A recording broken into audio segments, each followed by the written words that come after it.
కాదు. Right. BJP నాయకులు దేవకి వాసుదేవరావు గారు ఎలా చూస్తున్నారు మొత్తం నేషనల్ సినారియో మీద వాళ్ళు మాట్లాడుకుంటున్నాం? 400 ప్లస్సా లేకపోతే 320 దగ్గరే ఆగిపోతారా? ముందుగా 99 టీవీ ప్రేక్షకులకి అదేవిధంగా ప్యానల్లో ఉన్న విఘ్నులకి పెద్దలందరూ కూడా నమస్కారాలు చెప్తూ, ఇప్పుడు పెద్దలందరూ అంటే నా ముందు ముగ్గురు మాట్లాడారు. ముగ్గురు కూడా జాతీయ ముఖ చిత్రాన్ని వారి కలద్దాలతో, నేను కూడా కలజోడు పెట్టుకున్నాను అనుకోండి, వారి కలద్దాలతో చెప్పడం జరిగింది. కాకపోతే ఒకటి రెండు విషయాలు పెద్దలు చెప్పకుండానే చెప్పారు బీజేపీ ఫేవర్గా. ఏం చెప్పారంటే, అంటే కర్ణాటకలో ఎందుకు బీజేపీ ఇబ్బంది పడింది, లేదంటే మన తెలంగాణలో కూడా ఇది problem not with the BJP, problem with the people అని పెద్దలు చెప్పారు. అంటే ఈ ఫ్రీ బీస్కి అలవాటు పడిపోయి ఆ ర్యాట్ రేస్లో, ఫ్రీబీ రేస్లో ఇదే BRS party last time Congress party 5 గ్యారెంటీలు అనగానే అవి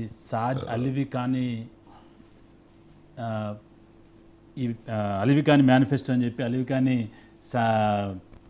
చెప్పిన తర్వాత అదే బీఆర్ఎస్ పార్టీ దానికంటే చిట్టి పాట పాడినట్టుగా 10కి వెళ్తే 11, 12 అంటే 15 ఆ టైప్లో బీఆర్ఎస్ పార్టీ మేనిఫెస్టో ఉంది. సో అంటే కానీ బీజేపీ ఆ తర్వాత మేనిఫెస్టో తర్వాత ఇచ్చినా కూడా ఆ రేట్ రేస్లో పడి వాళ్ళ మేనిఫెస్టోకి మళ్ళీ ఇంకా చిట్టి పాట పాడినట్టు ఇంకో 10 రూపాయలు పెంచి మనం చెప్పలే. ఖచ్చితంగా అభివృద్ధి పద్ధతిలోనే సాధ్యాలతోనే ఈ యొక్క మేనిఫెస్టోని తయారు చేయడం జరిగింది. సరే, మాకు 2018లో 1 వస్తే 2023లో 8 వచ్చినాయి. తర్వాత పెద్దలు ఇంకోటి కూడా చెప్పారు, అంటే మాకు అవకాశం ఇచ్చారు, చెప్పుకోవడానికి ఒక అవకాశం ఇచ్చారు. నాయకులు బీజేపీలో పెరగటం లేదని చెప్పి ఈరోజు 8 మంది ఎమ్మెల్యేలు, ఒక ఈ 8లో కూడా అందరూ ఒక రాజాసింగ్ గారు తప్పితే అందరూ కొత్త నాయకులే. మాకు మిగిలిన 7 ఫస్ట్ టైం ఎమ్మెల్యేసింది తెలంగాణ అసెంబ్లీ. అందులో మా ఏలేటి మహేష్ రెడ్డి గారు ఈ రోజున బీజేఎల్పీ శాసనసభ పక్ష నాయకులు ఉండి ఏ విధంగా ఈ యొక్క కాంగ్రెస్ని ఎంటగడుతున్నాం మనం చూస్తూనే ఉన్నాం. అదేవిధంగా ఇంకోటి పెద్దలు ఇంకో విషయం కూడా చెప్పారు. తర్వాత ఏమైతే నేను చెప్పలేనని, పార్లమెంట్ ఎలక్షన్ తర్వాత ఏం జరుగుతుందని వారే చెప్పారు. కాబట్టి అందరూ కూడా ఒకటే లైన్ మీద ఉన్నారంటే పెద్దలు రాజకీయ విశ్లేషకులు కావచ్చు, కాంగ్రెస్ పార్టీ వాళ్ళు కావచ్చు, లేకపోతే బీఆర్ఎస్ పార్టీ వాళ్ళు కూడా పార్టీ ఎలక్షన్ పర్ఫార్మెన్స్ ఎలా ఉండబోతోంది? అదే ఇందాడ మన సురేష్ కొచ్చర్లు చెప్పారు, సౌత్లో కూడా బీజేపీ కంటే కాంగ్రెస్ ఏమి అంటే ఎన్డీఏను ఇండి మీవే ఎక్కువ ఉన్నాయి కాదంట్లా, బట్ ఈసారి ఎలా ఉండబోతుంది? తప్పకుండా పెరుగుతాయి. ఎందుకంటే అక్కడ మాకు ఇంతకుముందు ఆంధ్రప్రదేశ్లో మాకు 0, ఈరోజు ఒక 6 సీట్లలో మేము పోటీ చేస్తున్నాము. అక్కడ 3 అంటే ఒక జనసేన ఏదైతే తెలుగుదేశం పార్టీ అలయన్స్ ఉందో అది కూడా స్ట్రాంగ్గా అక్కడ ఈరోజు ఖచ్చితంగా మా 6 సీట్లు మేము గెలుచుకునే అవకాశాలు అక్కడ ఉన్నాయి. అదేవిధంగా ఇక్కడ మాకు 12 సీట్లు. మీరు ఏమాత్రం నమ్మదగని ఒక పార్టీతో అక్కడ అలయన్స్లోకి వెళ్ళారు, టీడీపీ తోటి. మీకు చేదు అనుభవాలు ఉన్నాయి, మొట్టికాయలు ఉన్నాయి, జల్లకాయలు ఉన్నాయి, అన్నీ ఉన్నాయి. And you still are believing that you are going to sir ప్రజలు దోస్ 6 సెగ్మెంట్స్. ఇందరు పెద్దలు చెప్పినట్టు ప్రజలు కాంగ్రెస్ ఈ రాష్ట్రాన్ని 60 సంవత్సరాలపై పరిపాలించిన మళ్ళా నమ్మి మోసపోలే. ఇప్పుడు అంటే 10 అబద్ధాలు 1,00,000 అబద్ధాలు ఆడైనా పెళ్లి జరపమన్నారని చెప్పి సిద్ధంగా ఉంది. లేదు, ప్రజలు మీరు అన్నట్టుగా టీడీపీకి ఈసారి వచ్చే అవకాశం ఉంది అక్కడ. అంటే ఇక్కడ కాంగ్రెస్ ఏ విధంగా వచ్చిందో టీడీపీ వస్తే అవకాశం ఉందని దాంతోపాటు మేము సేల్ అవుతున్నాం కాబట్టి సార్ టీడీపీకి రేపు గవర్నమెంట్ ఫామ్ అయిద్దా లేదా, మా 6 సీట్లు అయితే మేము ఖచ్చితంగా, ఎందుకంటే మేము చాలా త్యాగం చేసాం. అంటే మొత్తం ఆంధ్రప్రదేశ్లో పోటీ ఒక మిత్రధర్మం కోసం మేము 6 సీట్లకి పార్లమెంట్లో రిస్ట్రిక్ట్ చేసుకున్నాము. 6 సీట్లు ఖచ్చితంగా గెలిచే పరిస్థితి ఉంది.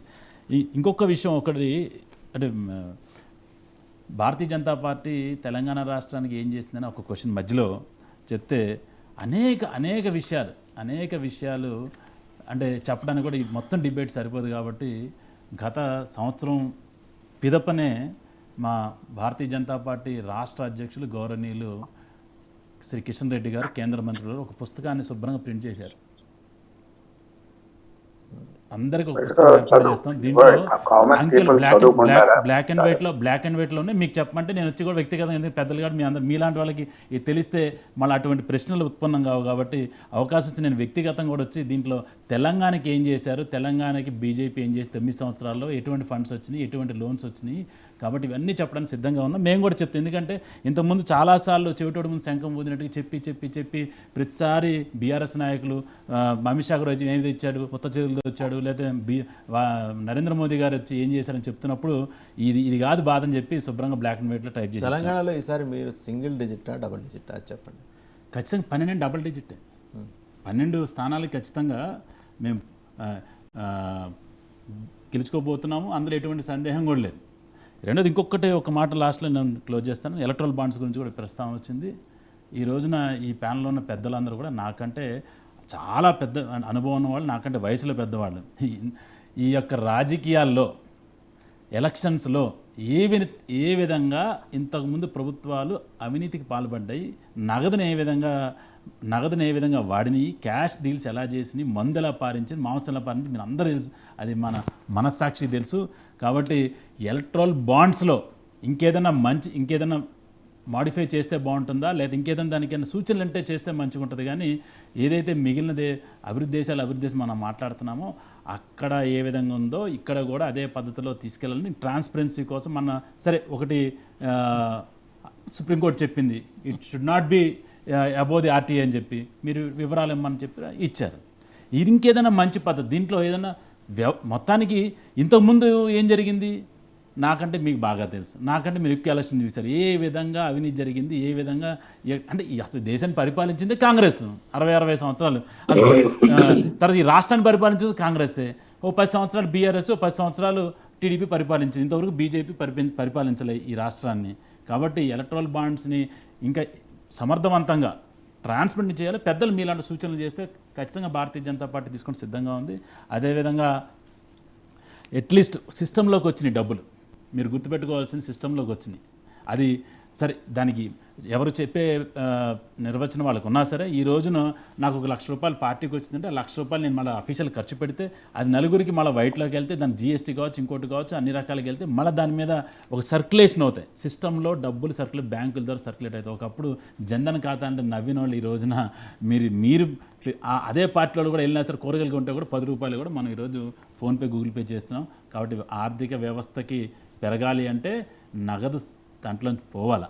ఇదివరకు అంత నగదుతోనే ఎలక్షన్స్ నడిచినాయి. కాదని చెప్పే దమ్ము ధైర్యం నాకు తెలిసి ఎవరికి లేదు. ఎందుకంటే మనస్సాక్షి చంపుకొని చెప్పే పరిస్థితి లేదు. ఈరోజు ఎలక్ట్రల్ బాండ్స్ అనేది ఒక మంచి ఆలోచన. దాన్ని ఇంకేదైనా ఇంప్రూవ్ చేయడానికి భారతీయ జనతా పార్టీ సిద్ధంగా ఉంది. రైట్. తూపాటి కిషోర్ గారు,